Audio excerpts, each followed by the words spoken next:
Ketika peluit panjang dibunyikan di Stadion Wrocław, bukan hanya trofi yang diangkat tinggi oleh para pemain Chelsea. Di balik selebrasi itu, ada cerita tentang kebangkitan, proyek panjang yang mulai berbuah, dan sejumput sejarah yang akhirnya lengkap.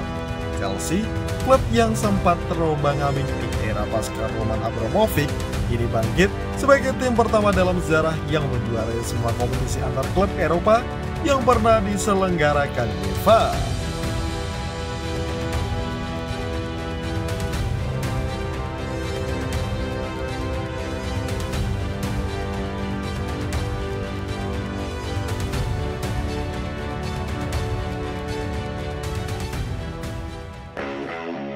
Laporan pertandingan Abad 1 Chelsea versus Real Betis.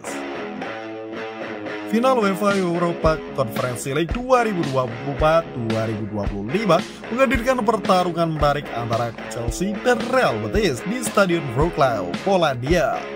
Bagi Chelsea, laga ini adalah kesempatan mengukir sejarah sebagai satu-satunya klub yang pernah menjuarai seluruh kompetisi utama Eropa, Liga Champions, Liga Eropa, Piala Winners, dan kini Liga Conference. Sementara bagi Real Betis, ini adalah momen emas untuk berebut trofi Eropa pertama dalam sejarah klub. Manuel Pellegrini menurunkan kekuatan penuh di Betis dengan formasi 4-2-3-1.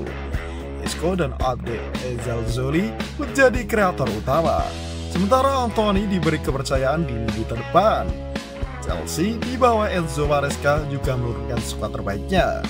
Cole Palmer, Enzo Fernandez, dan Nicolas Jackson menjadi poros serangan utama The Blues. Real Betis tampil percaya diri sejak awal, tekanan intens dan pressing tinggi yang mereka praktekkan membuat Chelsea kesulitan mengembangkan permainan. Tekanan itu membuahkan hasil di menit ke-19. Kesalahan umpan dari Malo Gusto dimanfaatkan Isco yang langsung menjodorkan bola pada Abde Ezzalzouli. Pemain asal Maroko itu menuntaskan peluang dengan sepakan kaki kiri menyilang ke pojok gawang. 1-0 untuk Real Betis. The Blues sempat tertekan di babak pertama, namun babak kedua adalah kisah yang berbeda. Chelsea keluar dari ruang ganti dengan energi baru. Maresca menginstruksikan lini tengah untuk bermain lebih birai. Perubahan itu terbukti efektif di menit 63. Ketika umpan silang akurat dari Cole Palmer disambut sundulan tajam Enzo Fernandez yang menyelinap di antara dua bek lawan. Skor pun imbang 1-1. Hanya 5 menit berselang, Palmer kembali jadi arsitek. Aksinya dari sisi kanan berhasil mengecoh dua pemain Betis sebelum mengirim umpan matang ke Nicolas Jackson. Bola sempat memantul ke dadanya, namun justru masuk ke gawang. Skor berbalik, Chelsea unggul 2-1. Real Betis mulai kehilangan ritme permainan. Momentum pun sepenuhnya milik The Blues.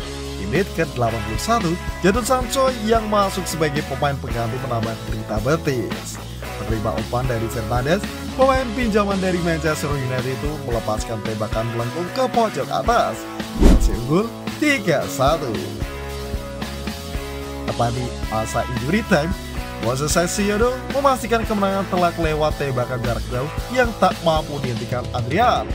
Skor akhir 4-1 menandai pesta besar Chelsea di pentas Eropa.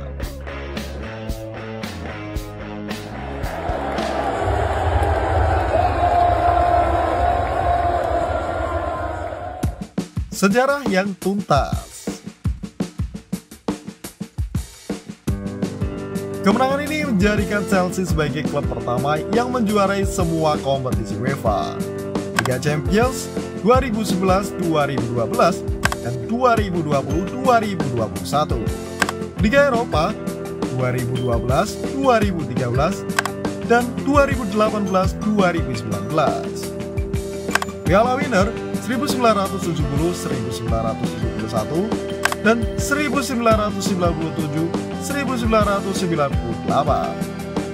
Lalu Piala Super Eropa, dan kini UEFA Conference League 2024-2025. Tak ada klub lain yang punya prestasi selengkap ini di level kontinental. Kini resmi jadi raja Eropa dari segala level.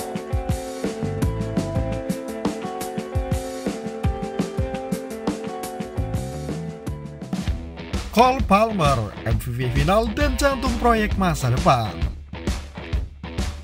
Cole Palmer tampil luar biasa.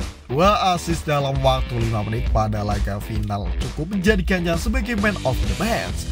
Mantan pemain Akademi Manchester City itu kini menjelma menjadi pusat permainan Chelsea. Bersama Enzo Fernandez dan Sassuolo, Palmer adalah fondasi masa depan klub. Sosok Palmer menjadi simbol keberhasilan proyek besar Todd Boehly. Setelah musim penuh inkonsistensi, Chelsea akhirnya mulai melihat hasil dari kebijakan transfer mereka, mengumpulkan pemain muda bertalenta dan mengikat mereka dengan kontrak jangka panjang.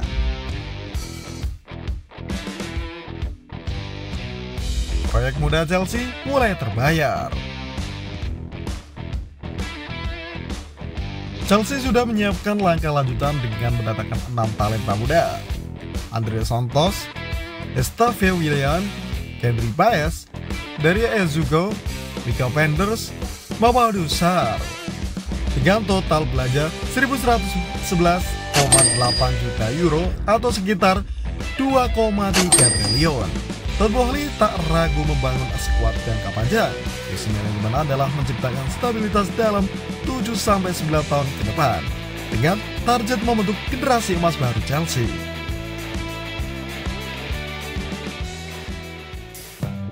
Real Betis pulang dengan kepala tegak. Meskipun kalah, Real Betis patut berbangga. Ini adalah final Eropa pertama mereka sepanjang sejarah. Perjalanan mereka hingga ke final adalah inspirasi tersendiri bagi klub-klub non-elit Eropa. Isco tampil memukul sepanjang musim dan kontribusi pemain muda seperti Abde jadi model berharga untuk masa depan. Betis akan tampil di Liga Eropa musim depan lewat jalur klasemen La Liga, dan pengalaman final ini akan menjadi bahan bakar semangat baru mereka.